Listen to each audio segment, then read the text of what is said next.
Hey everyone, we are Bean and Bagel. We are a married couple from the Midwest in the US.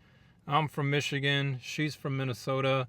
Together we normally talk about food on our channel, and we post videos 1 to 2 times a week in case you're interested in following our channel.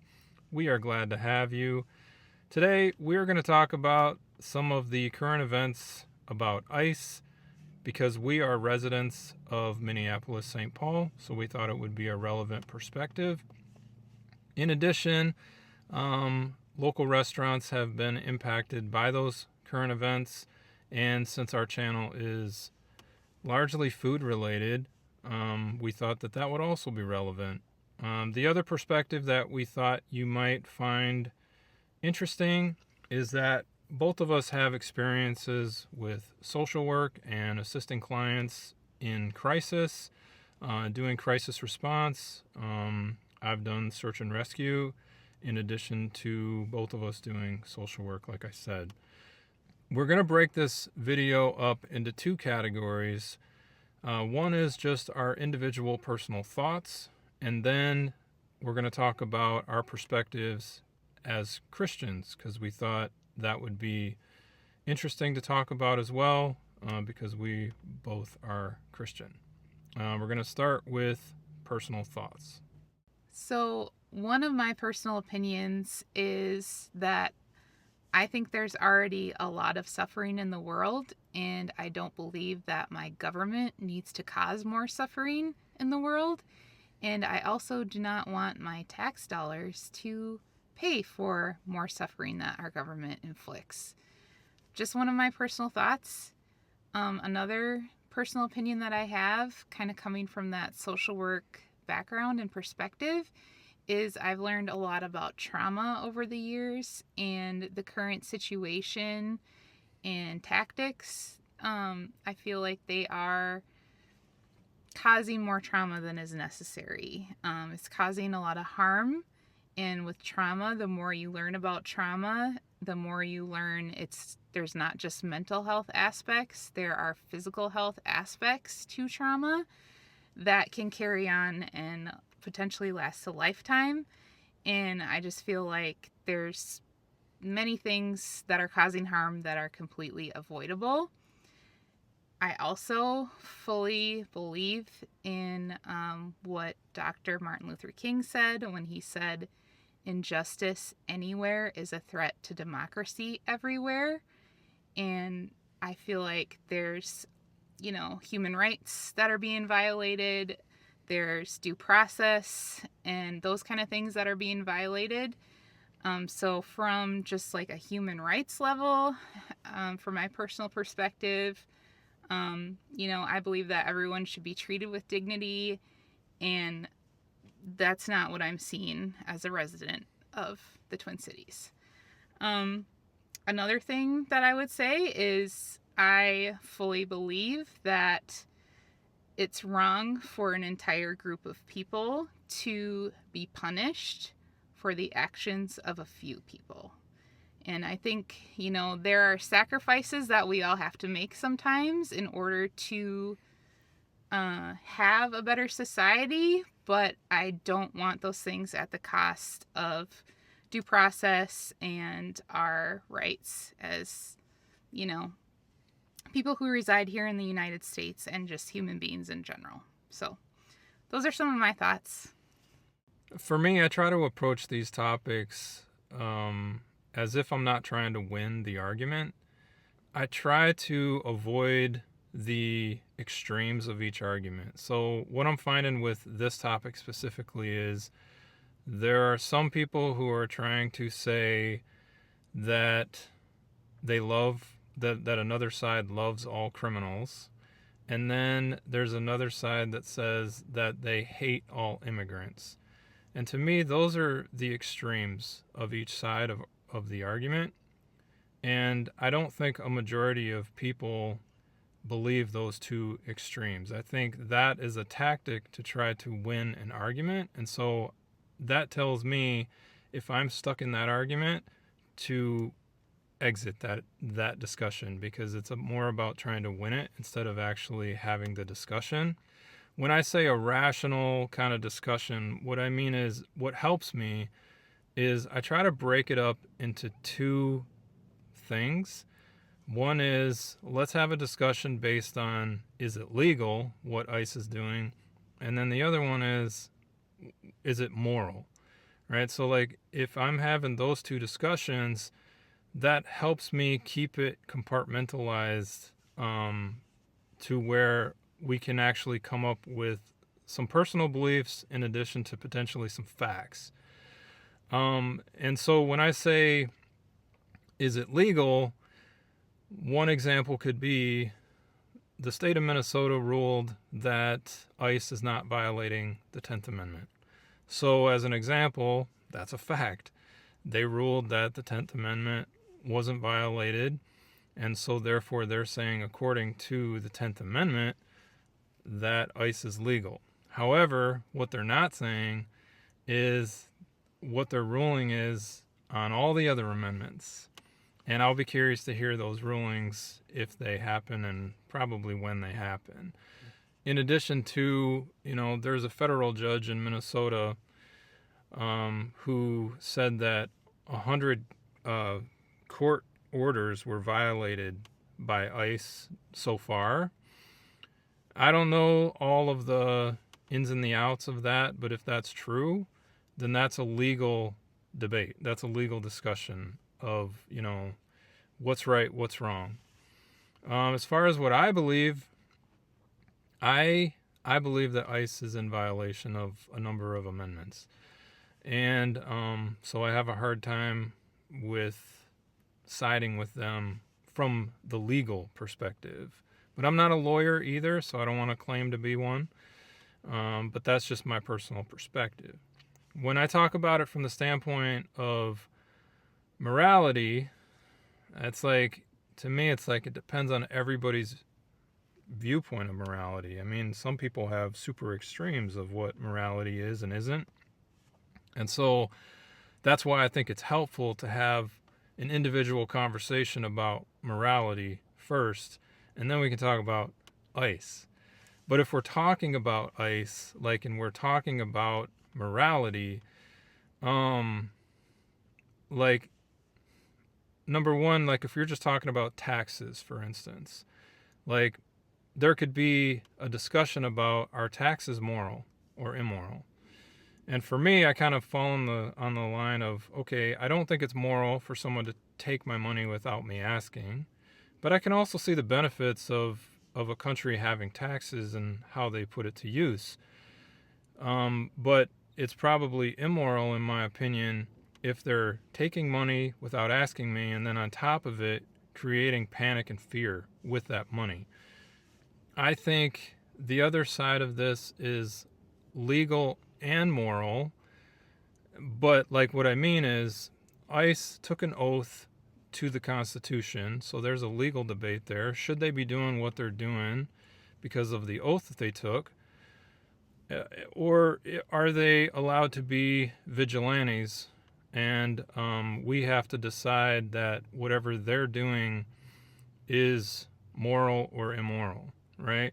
But the caveat, I guess you could say, for lack of a better word, is my tax dollars are not paying for vigilantes. My tax dollars are paying for oath takers. So I feel like that allows me to include that in part of the legal and morality kind of argument. So I hope that makes sense. I do believe that, people come up with their own beliefs based on personal experiences. It doesn't happen out of thin air. I like to learn why people believe what they believe before I just say they're wrong, because I think it comes from their personal experiences. And I don't think that the discussion should be based on what we're taught. So what I mean by that is, an example of that would be if I was taught that ICE is doing the right thing, and I just simply agree that they're doing the right thing, then I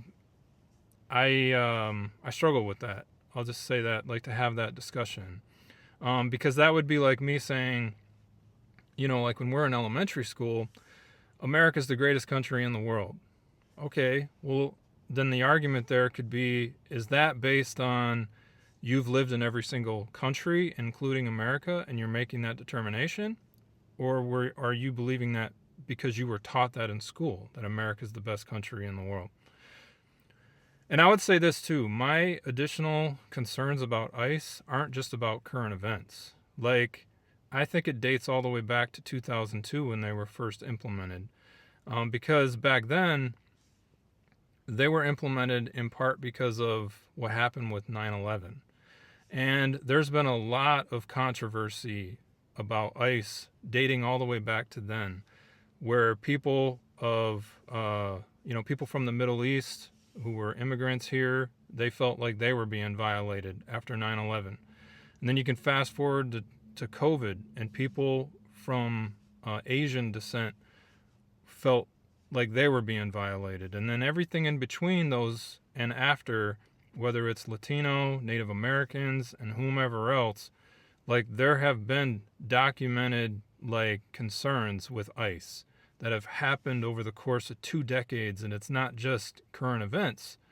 So that's where my concerns lie with what's going on with ICE.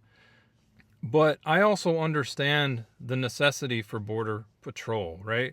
Like border protection and all that. I think that my question then starts to arise with, is what they're doing now government intrusion? Because they're not at the border. Like, they are beyond the border. And it makes me question how thorough are they doing their investigations before they're doing their enforcement? Because they're into our cities now. They're not at the border. And are they outside of their jurisdiction? When I think of police departments, they usually work within the confines of their jurisdictions. Did they fail at the border and now they're trying to make up for it? And are they allowed to do it? So it's just things that I've been wrestling with, I guess I would say. So secondly, we wanted to talk a little bit about our perspective as Christians. And for myself, one of the things that I believe as a Christian is that all people were made in the image of God. And when we see groups of people that are being treated unjustly, they're being dehumanized, it goes against my values as a Christian.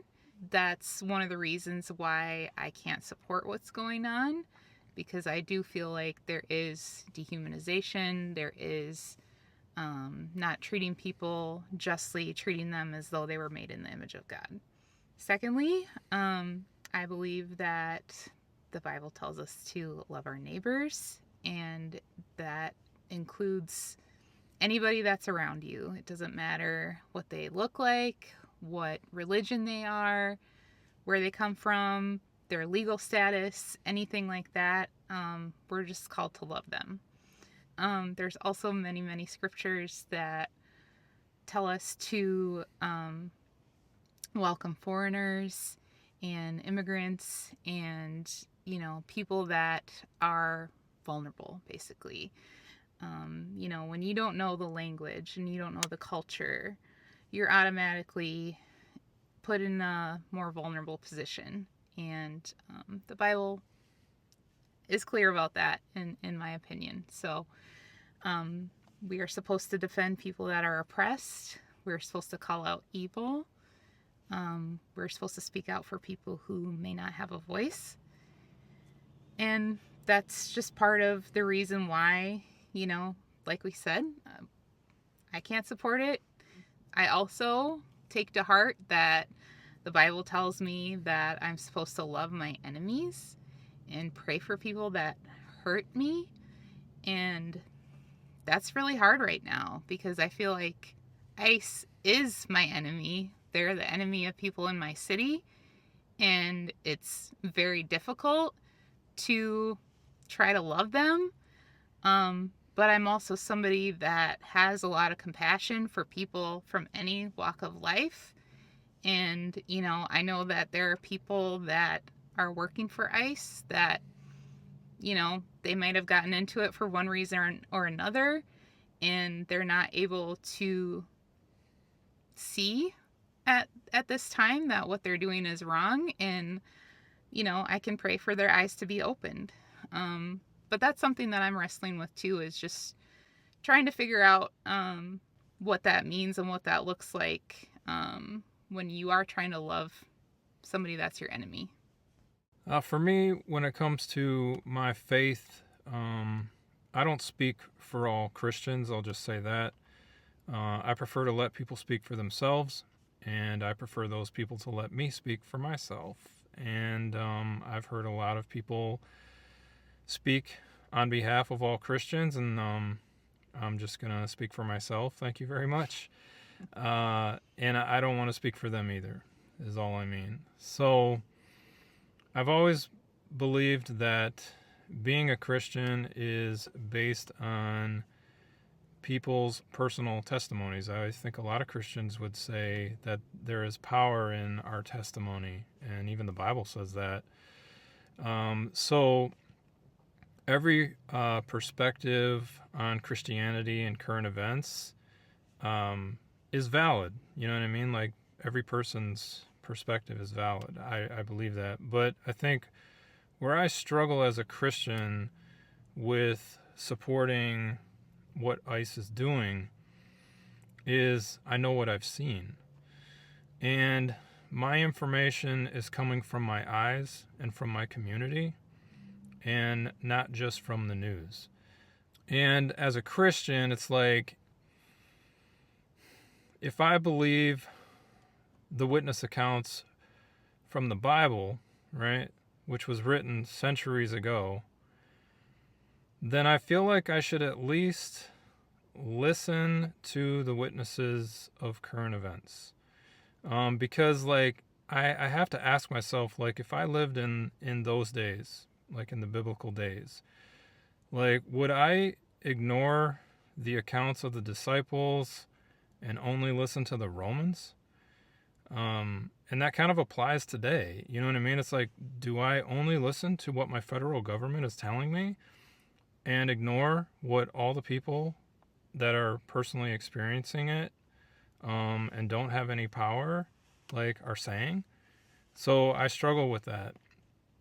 I think the other thing is, like, throughout history, people have often, like, misunderstood God and what his plan was, and I could even be doing it myself today, and I'm sure I have in my life. But I think if I had lived in, like, biblical times, I probably would have doubted Jesus, just to be honest. But I also don't think that I would have just automatically sided with the Romans. I probably would have just doubted them both until enough evidence swayed me to believe one way or the other. So I guess what I mean is, like, I prefer to be cautious, so I don't miss what God is doing. Like, I don't want to just assume something because the government tells me it or because witnesses tell me it. If that makes sense. My faith is rooted in the fact that Jesus died for every nationality. So, the Bible also says, Jesus said himself, go into all the world and preach the good news. And there's also verses that say, ask God to give you the nations. So what that means is Jesus is basically telling his disciples to go into all the world and to speak the good news, to tell them about who Jesus is. And the other verse is basically kind of saying, ask God to bring people to you. And that means people from every nation. And so part of me as a Christian thinks, okay, my role is to leave America, or to leave the comforts of my life at the least, and at least share my faith as opportunities present themselves. And on the flip side of that, I gotta believe that people from other countries that believe Christianity think the same ways. And some of us end up being missionaries who leave America, and some of us end up being missionaries who come to America. And so, like, I, like, want to cautiously judge why some people are here illegally, because when I think of churches, and I think a lot of Christians can agree with me on this, many churches, if not all Christian churches, will say, pray for your missionaries, because some of them are in certain parts of the country, and they're there to preach the gospel. But the gospel in that country is illegal, which basically means the churches are supporting the missionaries breaking the local laws of those countries. So it's hard for me to just say that everybody who is here illegally isn't here for a peaceful purpose or isn't here for good reason. And so I can totally understand the extreme part of the argument, like I said earlier, where it's like, hey, there are people who are criminals and wicked, and, you know, nobody wants that. But I have to also think the way I just said also.